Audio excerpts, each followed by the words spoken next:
nice to see. It's really nice to see familiar faces and also new faces, and thank you for joining us today. My name is Michal Ben-Dov. I'm the Vice President of Strategic Partnerships at the Taub Center. Just a few logistics, we can't start without them. As you may have heard, this meeting is being recorded. And as you know, we are under attack here in Israel. And if we do get a warning signal that an attack will be beginning in Israel, which happened an hour and a half ago, so we're hoping it won't happen again during this hour, we will stop the meeting, get into our safe spaces, and reschedule at a different time. A few sentences about the Taub Center, and then I will turn it on to the agenda. For those of you who don't know us, we are a leading socioeconomic think tank in Israel for over 40 years, with the mission of improving the well-being of all of Israelis through smarter, more effective, data-driven social policy. You can see our research areas, which include education, health, economy, demography, early childhood, labor market, welfare, and environment and health. I think one of the things that sets us apart and makes us a unique research center in Israel is our interdisciplinary, nonpartisan, independent, and action-oriented research. Every publication we have is not meant to sit on a shelf or be in the academic discourse. It's actually meant to help and assist policymakers and stakeholders to make better, more informed decision based on data. And we focus on the impact that the research can make, and that's what we are here to do. Our independence means that we do not receive government funding and we do not do any research for hire. And this allows us to ask hard questions, to share honest findings, and also hopefully engage all political sides to help build a stronger and more just society. So our funding is really based completely on philanthropy, on foundations and donors, and our board members who believe and support our work and understand the broad impact that we make. And this is an opportunity to say thank you for those of you who are with us today. We really couldn't do this without you. We are planning on conducting a series of these webinars in the upcoming weeks. So make sure you join our mailing list so you can stay updated. And I will get to the agenda for the day. We will be hearing from three wonderful speakers and experts. Colonel Miri, our board chair, which will talk to us about Israel's strategic position in this Iran war. She will be followed by Professor Avi Weiss, who will give us the economic impacts of the war and his perspective on this. And Nir Kedar will finish and present the most updated data about some of the things that we're living through over the past few days. We plan to leave room and time for discussion, and we will open up the chat towards the end of Nir's talk, and you'll be able to put your questions there, and we hope to get to all of them. And now I'm really pleased to hand this over to Miri Eisen, the chair of the Taub Center Board. Well, Michal, thank you so much. It's like, for me, very different for a change that I get to speak on behalf of the Taub Center in a Taub Center event on my, what I call my other hat. So I am the chair of the Taub Center. I'm a very proud member and have been a board member for many years. And I'm going to talk about what we are in right now. What I'm going to try and address are 4 different points. I'm going to talk about what we are doing, and that means Israel. I'm going to talk about the timing of why we are doing it now. I'm going to talk about endgame regime change, a little bit of what are our goals in that sense. And I'm going to talk about resilience. And from that, I'll also be transitioning over both to Avi and to Nir to be talking about the impact inside Israel. I'll be talking about it specifically in the more military concerns. So what are we striking? What Israel started at the initial strike on Friday morning is the beginning of a campaign that was never supposed to be a standalone strike. And what we struck on Friday, June the 13th, at around 3 a.m. simultaneously were 5 different types of targets. And that's what we have been attacking from that initial strike and as it goes on. What are we talking about? One is the nuclear. Everybody understands that. There are a lot of nuclear sites inside Iran. Iran has gone down the illegal nuclear path for many years, and we are striking different ones. We have not yet struck all of them, but that's from the beginning, nuclear. The second that we did from the beginning and we continue to do all of the time is what I'm going to call in general air defense. Air defense means that what Israel achieved from Friday morning and that we've had ever since is air superiority. And having that consistent air superiority is something that you have to achieve and you have to keep. So we attacked nuclear sites. We attacked different air defense sites for air superiority. What everybody noticed a lot of on that early morning is that simultaneously, at the exact same time, this will have to do afterwards also with the timing, we attacked decision makers in not the Islamic regime. We haven't touched Khamenei and the Islamic regime yet, I should say, but we have not gone there. This is a military target, and we are talking about all of the different individuals who are at the top of the Iranian Revolutionary Guard. It's known as the IRGC, Iranian Revolutionary Guard Corps. I give you the names themselves. We've heard them before, but what we have done and everything I said that we did in that early morning, we have been consistently doing ever since again and again because we achieved air superiority. What else in addition? In addition, we have been attacking the missile launch sites, the drone launch sites. That means the missile launchers on the ground, the drone swarms on the ground. That's 4 different targets already. And the 5th one that we have been doing is attacking both the facilities where they are made, and that's of importance in itself. And in addition, we are attacking, it's not symbols, but it's different elements of the Iranian Revolutionary Guard, including, for example, and I've totally lost my sense of time, so it probably was yesterday, but it could have been today, the Iranian TV station, which is the Iranian Revolutionary Guard TV station, and that was attacked as a mouthpiece of the Iranian Revolutionary Guard. So we have 5 different types of targets that have been from the beginning. When we achieve the air superiority, what that gave us is the capability to continue to attack. Talk about distances. It's very challenging for any of us to even understand that. It's mainly done by Israeli air platforms. It can be manned aircraft, unmanned aircraft. You're flying just to get there. Over 1,000 kilometers, 1,100, 1,200. We've already attacked places that are 2,000 kilometers away from Israel on the eastern side of Iran. And it's in that 5 group of different targets. Why now? Why now? And that timing is something that we can all breathe in deep and we can have our own decisions if yes, no. For me, as somebody who is openly in that sense been critical of all sorts of things inside Israel, when it comes to what the Islamic regime of Iran was posing as a threat to their quest, illegal quest, in so many different ways for nuclear weapons. Does it mean that they were already there or not there? In a moment, I'll talk about the timing, but it was a quest which was known by the world, followed by the world. That's one issue, is where they were on that quest. Hand in hand with that, which is about the nuclear quest and where they were, it's about your capability to be able to actually attack them.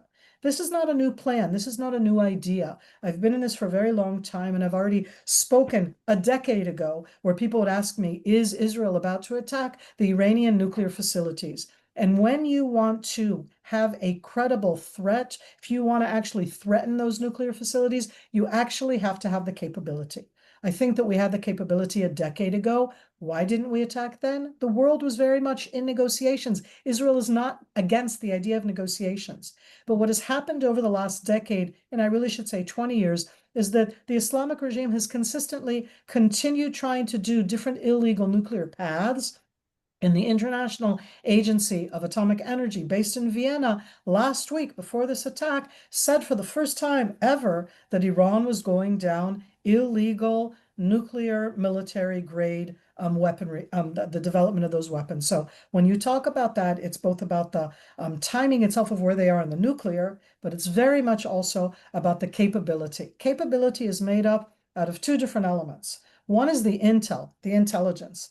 Listen, what we've done is, I want to say unheard of, kind of impressive. That's me being understated. But what Israel has done is this means to do just the initial attack, let alone the follow-up attacks that we've been doing in these 5 days, is you have to have gathered the intel on where all of these people were, where they were going to be in an exact time, where all the facilities are, how you are going to take into account in that sense what you're doing. I mentioned that one of the main targets is the missile facilities themselves, the launchers. Part of that, a large part of that, has to do with what they're firing against us, so that you have to know that up front. And that gathering of intel is something that is done over years. They didn't start doing this 6 months ago or a year ago. You build it over a very long time. But timing is also that you can do it in a window. It's a possibility that you're there, and that has to do with the operational capability. So I wasn't on any of the planes. I haven't been there, but you can understand that to put together the operational capability, you have to train for that. To put that together with the intel, to find that timing, what can I say? It came together Friday, June 13th in the morning, together with the clear-cut threat that there's no question that Iran is going on these illegal nuclear paths, including that the International Agency of Atomic Energy said so last week. So the decision was made. So I gave here about the strikes, and I gave here about the timing. What's the end game? And for a moment, I'm going to leave the end game, and I'm going to come to us, even though, because what you do when you are preparing the operational side is you're not only preparing how to attack, you're not only preparing the intel on the sites that you're attacking. What you're also preparing, this is part of the military world, is you're preparing how you are going to defend ourselves. And that's us. When I say defend ourselves, everybody looks at it and goes, the Iron Domes. First of all, it's not Iron Dome at all, but that's something else. Iron Dome is for short-range rockets. It's for the ones that were arriving from the Gaza Strip and a bit from Hezbollah. We're talking about different interceptors. It's about the interceptors. And we've built that capability over the last 10, 15 years. Not all of them were operational until this last year. These interceptors are amazing. They do 90%. You know what? If I go to the exact data, I have to look at it from the one that was from before because I never remember in that sense, and it doesn't matter the exact data. Let's say that until now, they have fired 400 missiles at Israel, and I am talking about ballistic missiles that the bulk of them have warheads that are of half a ton. These are not what we got from the Houthis. This is not similar to what was coming from Hezbollah. These are going out into the atmosphere, coming back in. They hit hard. We all have seen the devastation. Now I'm going to be statistics, and I'm going to end in that sense with resilience and then hand over to Avi, because we intercept 90%. Wow. We even intercept more. Statistically, they said that they've fired 400, around 30 some, 32, 33 got through. That's amazing. That's more than 90%. And then when you look at the devastation of what those that got through did, you go, oh my God. But I need you to understand that in the estimates before an attack like this, if you had asked me, I would have said, I'm really wary at saying these things, but I'm saying them in any case, that they would get through way more, that they would fire way more. And part of that preliminary attack, that first strike on Friday morning, was to prevent the immediate response. But even more than that, the immediate response of Iran was supposed to have been Hezbollah. It was supposed to have impacted the north and the south, and the times would have been very different. And here I get to us, because the resilience in our home front is not about the interceptors. It's about every single one of us in Israel. It's about the fact that over the last 20 months, not that we didn't know before, we've learned to act responsibly. We understand the instructions that we're told, and all of us knew about the safe room. The difference of the devastation that's been happening right now with the Iranian attacks is because of the combination of the type of missile and the warhead. It's way more devastating. And I'm going to end with saying that we're all responsible, which means that I'm not at home. And anybody who's ever seen me on TV knows that that's not my usual backdrop of where I am, because I moved to a place where there is a safe room, because the standard safe room, and I say that with my heart out to the 24 people that have been killed in the last 5 days, but the safe room, our acting safely, our going there is saving lives. And that is part of our capability and our resilience, and it very much impacts how much longer we can take this. The aim itself is to degrade the nuclear, to degrade the missiles, to attack and try as much as possible to show in its own way the vulnerability of the Iranian Revolutionary Guard that have been the ones threatening us for over 25, 30 years, to show in that sense that the fact that for all of these years they supplied all of their proxies, and what we're doing right now is to take away from them those different capabilities. I can't tell you it'll be over tomorrow or even next week, but I can say that this is not something that's supposed to go on forever. It's limited, it's clear cut in its aims. And again, I'm talking about the military strategic aims. So I spoke a bit about our own resilience. I'm going to hand over on what this does to Israel at the macroeconomy to our wonderful president of the Taub Center, Avi Weiss. Avi, over to you. Well, thank you so much, Miri. The problem is you are always a very hard act to follow. So I'm going to have to do what I can. I'm going to talk to you about some of the macroeconomic expectations for this war. I'm going to share the presentation and get that started.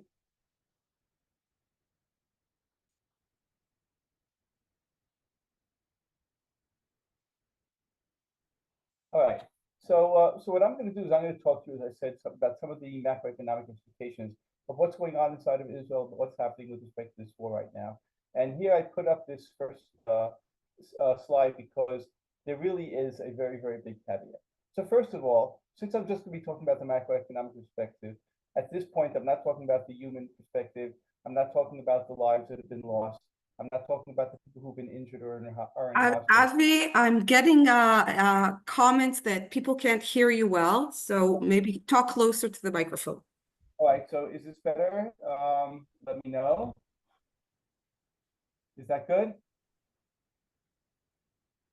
Okay, I hope it's like the impossible, Avi. Talk a bit slower and then it'll be clearer. Okay, I will try to do that. Okay, so in my presentation, as I said, I am not going to be speaking about the human side of it. I'm not going to be speaking about the the lives that have been lost already. I'm not going to speak about the pressures that people have. I'm not going to speak about what's happening in the hospitals in Israel. Nir is going to talk about that after I finish, and I'm really only going to concentrate on the economic perspective. So that's what I'm going to talk about. And then I put this big caveat there. Now, I put the caveat there, and I'm telling you that this is all very preliminary. We're only 5 days into this, and we don't know exactly how long it's going to take. We don't know how it's going to develop. The numbers I will give you, except for the ones that are looking backwards, will basically be, to some extent, guesswork. But it's really based on the experience we have, based on the information that we have to this point. But you should certainly take the numbers with somewhat of a grain of salt, because it could change a lot, and it probably will change a lot. We just don't know exactly how. So let's dive into it with that caveat having been mentioned. So let's talk about the direct costs of the war. Now, there was an attack a year ago in April in 2024, and that attack cost us about 4 to 5 billion shekel. Now, just to tell you how much that is in dollars, since many of you are in the United States, that's a little bit under $1.5 billion.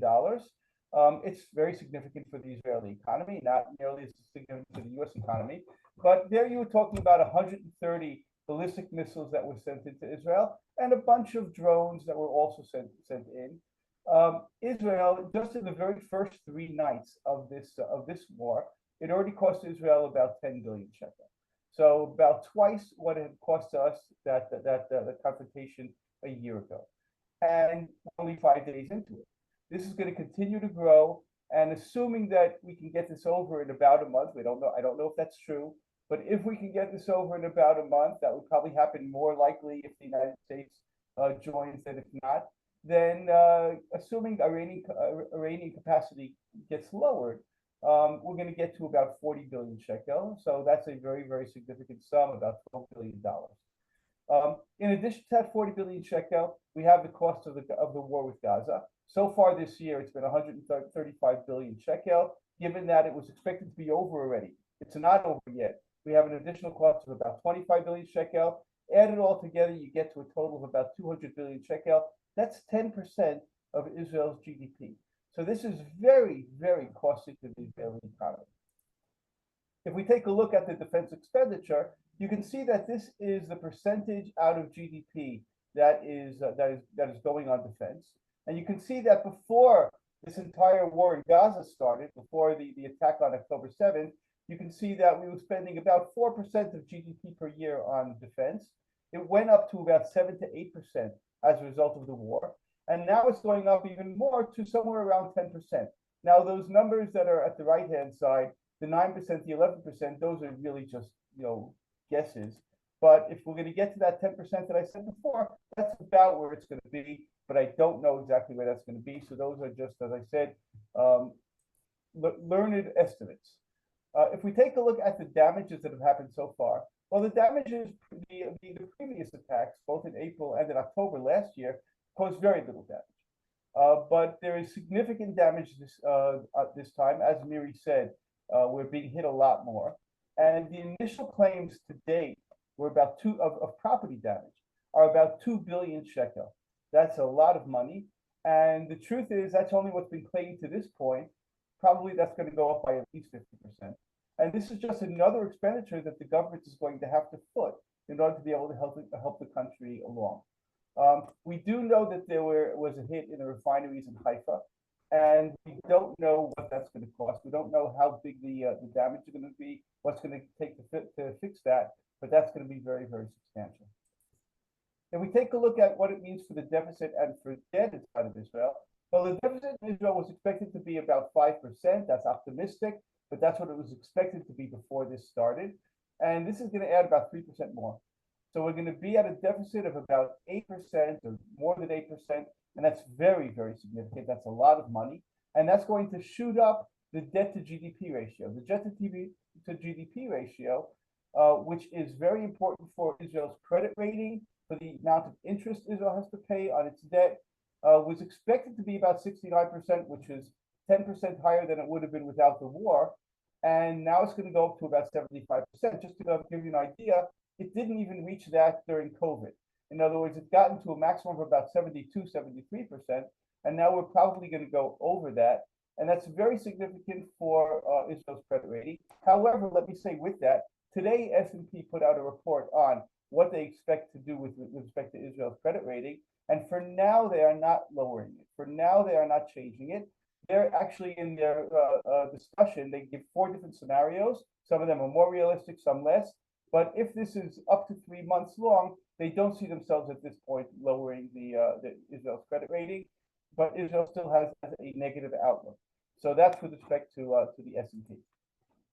With respect to economic growth, which is to a large extent the bottom line, we just don't know. It's very hard to estimate what's going to happen. We do know that the labor market's going to take another hit. We have about 70,000 reservists in now, and that's gone up, or it was in before last Thursday, and now that's gone up.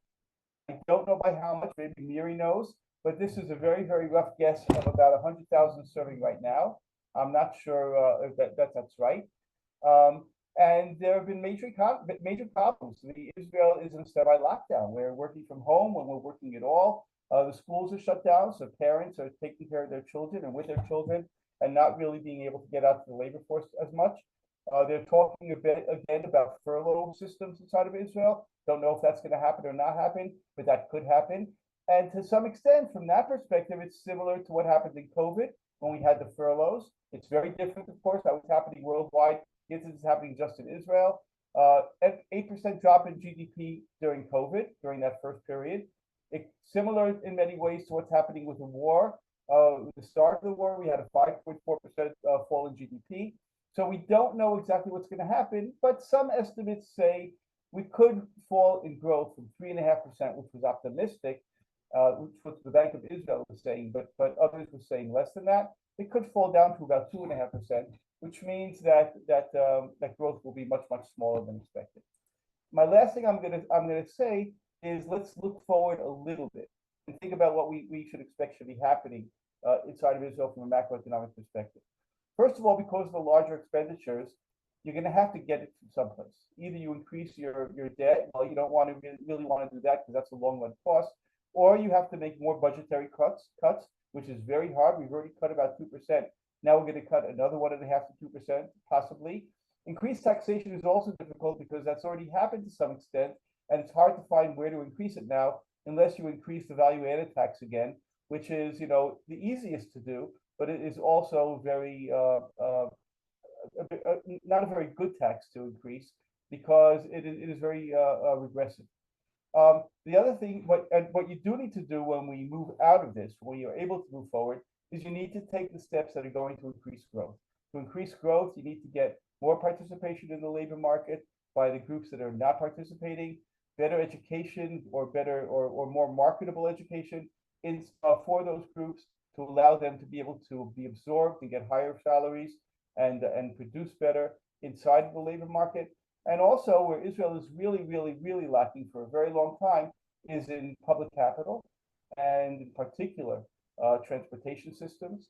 And that has a long way to go. So with that, I don't know, optimistic, pessimistic, I don't know where to put it. View of what's happening in Israel, I'm going to turn this over to Nir. Thank you very much, Avi. Nir is the Director General of the Taub Center, and who's a pleasure to work with. Thank you, Avi. So, thank you very much. We'll start a little bit with the numbers, what's going on now in Israel. So, as Miri said earlier, 24 Israelis were killed by missiles in the last week.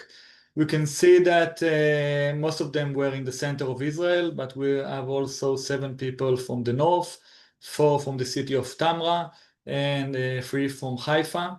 Lucky, I said, we don't have any casualties in the last 24 hours. But also it's important to take a look at all the people that went to the hospitals and all the people that were injured during the war. And we can see that more than 3,000 people were hospitalized during the war. It's hundreds of people each day. You have here the data for also for today until the afternoon. So we can see that a lot of people are coming to the hospital. Most of them were injured with minor injuries. If you're looking what's going on now in the hospitals, we can see that today, now in the afternoon, we have almost 400 people in the hospitals. Most of them, they are in the emergency rooms, but almost 200 people are hospitalized. Most of them, as you can see in this graph, from the center of Israel, from Bat Yam, Tel Aviv, and Rishon LeZion. In the next slide, we can speak about the evacuees. Today, the data that we have more than 800 families and more than 3,000 people that were evacuated from their houses. During the war, from the south and the north, we used to get to talk about hundreds of thousands of people that were evacuated, but now it's different numbers, and we can see that it will take a long time until these people will be able to go back home. More than 20 buildings are expected to be demolished. And the welfare ministry and the welfare department in the local municipalities, they're doing a lot of efforts in order to provide solutions for these families, some in community centers and some in hotels. As Avi said, we can take a look at all the property damage claims that were filed to the government until last evening. So it's almost 20,000 property damage claims. The estimate cost for now, it's 2 billion shekels. It will be much more at the end. Most of them, they are because of structural damage to buildings, but also we have home contents and cars. It's really important, as Miri said, to have safe rooms in Israel. The situation now is different, it's totally different than we had when we had rockets from Gaza. And now it's really important that all the people will be in safe rooms or in shelters. In shelters, it's more complex because it takes much more time to get to shelter in your building or in the streets. And today, only half of the people in Israel have safe rooms in their apartments. And it's really important to say that it's not divided equally between all the cities of Israel. The vulnerable population in Israel, particularly those living in poverty, face weaker protections. And we can see that only 1/4 of the people from the first and second lower deciles, but also people from the upper level of society, a lot of them don't have safe rooms. So this is a major issue. And in Tamra, the city in the north that 4 people were killed, they don't have any public shelter in Tamra, and only 30% of the people in Tamra have safe room in their houses. With that, we can go to speak a little bit about the education system. The education system in Israel is not prepared to protect the students. 40% of the schools don't have shelters or have only partial level of protection for the students. the students in Israel since Friday, they are not going to school, more than 2 million students in Israel. We have kids that were in the 8th grade 5 years ago when COVID started and didn't went to school because COVID, and now they miss the matriculation exams and the graduation parties because of the war. And we can see in this picture a special education school in Bnei Brak that was destroyed by a missile 2 days ago, and it was very lucky that students were at home and they didn't went to school. Beside education, we also need to talk about critical infrastructures in Israel. We can see a picture of from Haifa, the refinery in Haifa that was hit 2 days ago, and there will be a real problem in Israel if the power stations and the fuel stations will be damaged. But it's not only that. Because of the war, we are producing electricity from more polluting sources, and we have also impact on the environment in Israel. We can move on to talk a little bit about the Israeli academia. Here you can see the building from the Weizmann Institute that was hit by a missile. Nobody was injured, but the laboratories in this building were ruined totally, and years of research down the drain because of dead animals and burned test tubes, and it will be very hard to recover all the really important and life-saving research that was done in this building in the Weizmann Institute. I want to speak also a little bit about what's going on. Israelis that want to come back to Israel. So there's war in Israel, and everybody wants to come back to Israel. They want to come back because they have their families here, their workplace, some of them in the defense forces, and it will take, now we have more than 120,000 people, Israelis, that are unable to return to Israel, and it will take more than 2 weeks to get all of them back to Israel, and this is a major issue now in the Israeli society. And also the Israeli that wants to go out of Israel, they are not able to do it. I want to speak a little bit about mental health in Israel. So this is from a research that we have since COVID, that around 600 people each day self-report their mental stress, and we can see the jump in the last few days. This is actually the same level as the stress levels in the beginning of the war in October 7th, 2023. So we can see that the stress level around Israeli went higher. Also, if we're looking about calls for mental health support call centers, there's 700% increase in Israelis calling to the call centers to get support on mental health. A research that we did at the Taub Center, and we are currently doing, we are measuring the stress, anxiety, and depression among parents of young children and also the kids. We can see that during the war, there was decreasing stress among parents, but now when we'll do the survey again, I believe that we'll see different results. I want to end with a little bit data about teenagers. This is data not from the current week, but from April 2025, and we can see the major influence of Israeli teenagers. And as I said earlier, the teenager that suffers COVID and the war in the last 2 years, and now the attacks on and from Iran. And I believe that we'll see major impact on the teenagers in the near future and also for many more years. Avi, back to you. Thank you very much. So I think with that, we're going to open this to discussion, to questions. Michal, do you want to run this? Sure. Thank you to all our speakers, and let us know. I saw there was one question at the chat so far from Ricky Lieberman. If we have, I think this is for Miri, if we have air control of Tehran, is there a way we can detect missiles as they are not shot to Israel and down them in Iran? Are satellites of help? I suspect if we could, we would, but still asking. So I love the kind of questions of the ones that we really do. It's like, first of all, we're doing whatever we can. Right now, we actually are hunting the missile launchers. So I can't say that we can intercept the missile once it's been launched in Iran. For that we have the interceptors. It's not something that you can do on the ground. But what we're doing now is If they launch, we're attacking the launcher.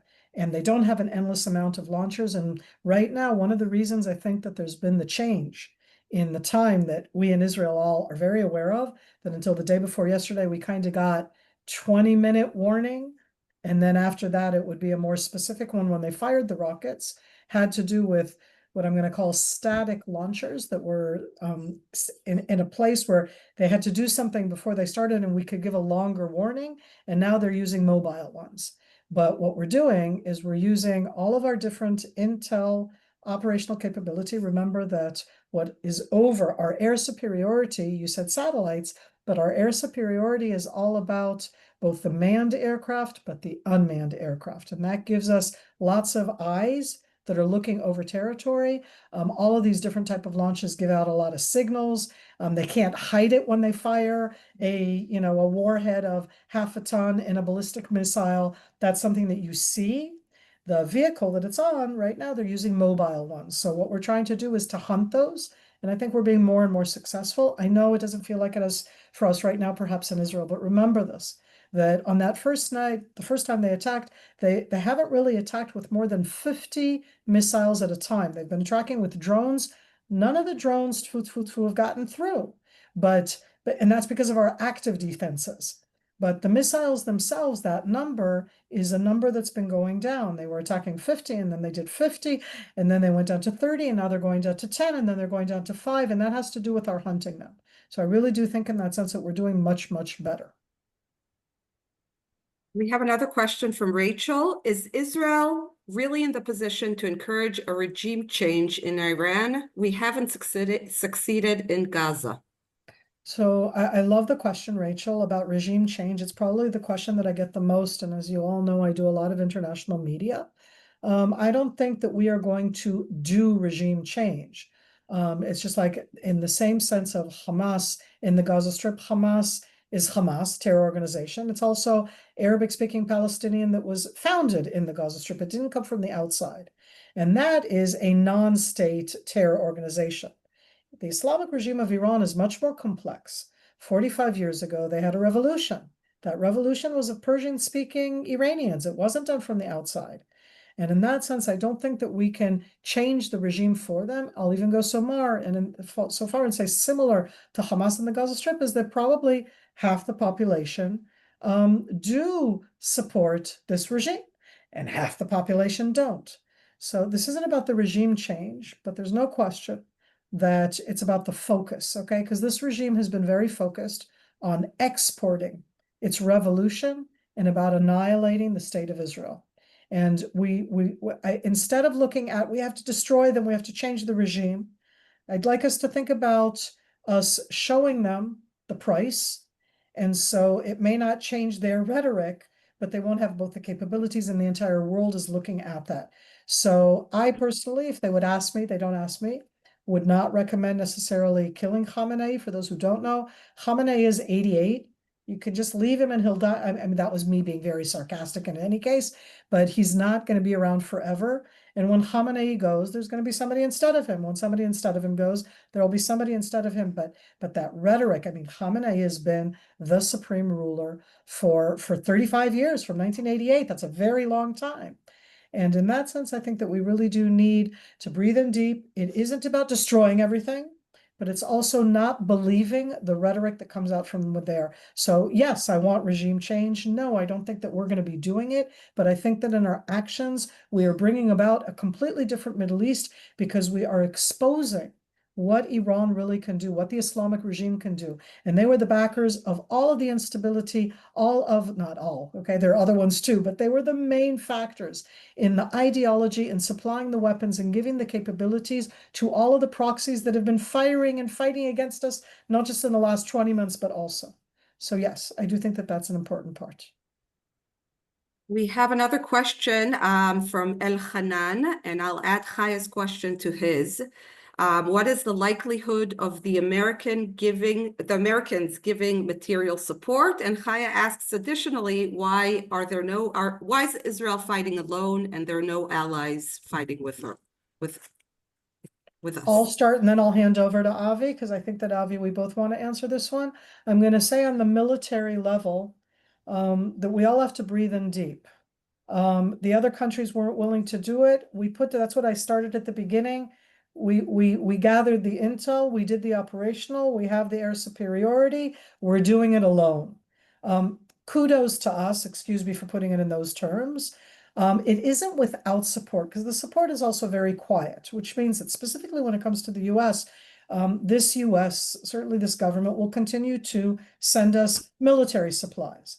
If the question is, why aren't we seeing US airplanes, British airplanes, French airplanes, German airplanes that all have been directly threatened by the Islamic regime? At the end, most countries don't want to be at war. You know what? I don't want to be at war. I just saw Avi's data. And that's just the data, okay? None of us want to be at war.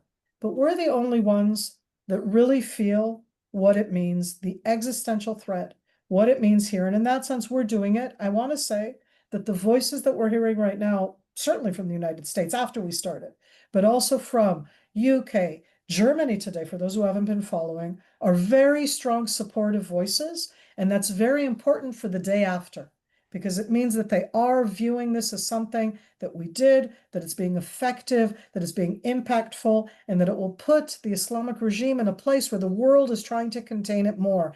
Does anything last forever? Of course not. But that doesn't mean you don't do it. And I think it's being very effective. So that goes for the military side in that cooperation. Avi, I think it's important also, anything else. Yes.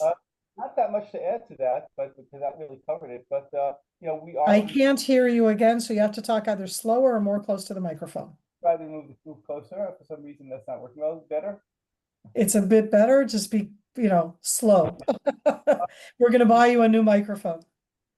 Yeah, I guess so. Miri really covered it for the most part. We are, of course, we do have material support from the U.S. because of the fact that a lot of our armaments have come from the United States. So it's not like there isn't any material support. The German chancellor, as Miri just said today that Israel is doing us a favor and taking the burden upon themselves, but they won't be able to do it alone. So will we see them joining in? Will we see the Americans joining in? I mean, we hope so, but we're going to have to see how that goes. And if they don't, we're just going to have to do it by ourselves, and we have to do it because the cost of not doing it, the cost of getting it wrong, is just too great. Avi, we have another. I would follow up in that sense and say, but economically, do we need U.S. help in that sense, economically, to get through the war, to get after the war, to rebuild, or is this something that we can do on our own? Because the military is one thing. So the answer to that is that we can do it alone if we have to do it alone. Israel has a very, very resilient economy. It has shown its resilience over many, many years, over many disasters, many very, very hard situations. And if we have to do it alone, we're not going to fall apart. It's going to cost. It's going to be hard. It's going to come, it's going to make things difficult, but we can. But the help would be very, very much appreciated. Like the United States helped with in the past, their assistance would be very, very much it would be great. Avi, we have another question for you, and you have to again speak slowly into the microphone so everyone hears. Do Avi's estimates of the projected increase in defense expenditures include the cost of replacing armaments used since October 2023 and over the last few days more specifically? Well, the 200 billion shekel cost that I put there, that includes, of course, the direct cost of the armaments also. It's not, so therefore, if you want to say replacing them, that's fine, but it's basically the cost of what we've been using. So that is also in there. I think we have time for one or two more questions. Okay, here we have from Ricky. When we have regime change here, I suspect Miri would win 100% of our votes. There you go. That's Ricky. She's been trying to send me into that realm, and I'm like, no, not going to happen. But Ricky, I appreciate that in front of everybody. Not going to happen. But hey, we'll take it a step at a time. As we said at Taub, one of the things that we really do like is that that's not where we're at. We're about the democratically elected government. Let's do better for the state of Israel. And as Michael goes on in that sense there, yeah, we do hope in that sense. So I appreciate, thanks the thoughts, but no, And I really do think in that sense, if there are other questions that you'd like to ask about the different data, about NIR, and just to think about the different things that what we see when we look at a war is everybody goes, Miri talks about the military. But the military attack here is based on Israeli domestic resilience. And that's part of the game plan. And if we don't have an economy and an education system and our kids aren't around, being able to do those things, because I just want to share with you all why I am so involved in the Taub Center. To me, it is the definition of Israel's national security. And I've been part of that realm forever, is that all of these elements are the ones that are going to make us stronger. They're our resilience for our future, that we invest in these things. And yes, I'm the military expert. I see that there's actually something either for... Yes, I think this could be for NIR. What will be the cost for education, healthcare, and transportation when we pay the bills for the war over the next 50 years or so? This question comes from Mark. Well, I don't want 50 years, it's too long for me. I want to look about next year. But the expenses and the budget for defense in 2024 before the war was about 50 billion shekels. And in 2024, at the end of the year, it was almost 200 billion shekels. And I guess it will be around the same amount in 2025. And it will be very hard to maintain the same level of education, welfare, and health system services in Israel while we are expending so much on security. So as Avi said, the level of the deficit and what will happen to GDP will play a crucial role in our ability to continue investing in these really crucial areas of life, because we don't need only defense, we need the social services here to be also very great. So this is a question that we need we don't know the answer now. We need to see what will be the cost of the war. And next month, the government is supposed to start making the budget for 2026 and prepare the budget for 2026. And then we'll have more certainty about what will be the effect on the social services in Israel.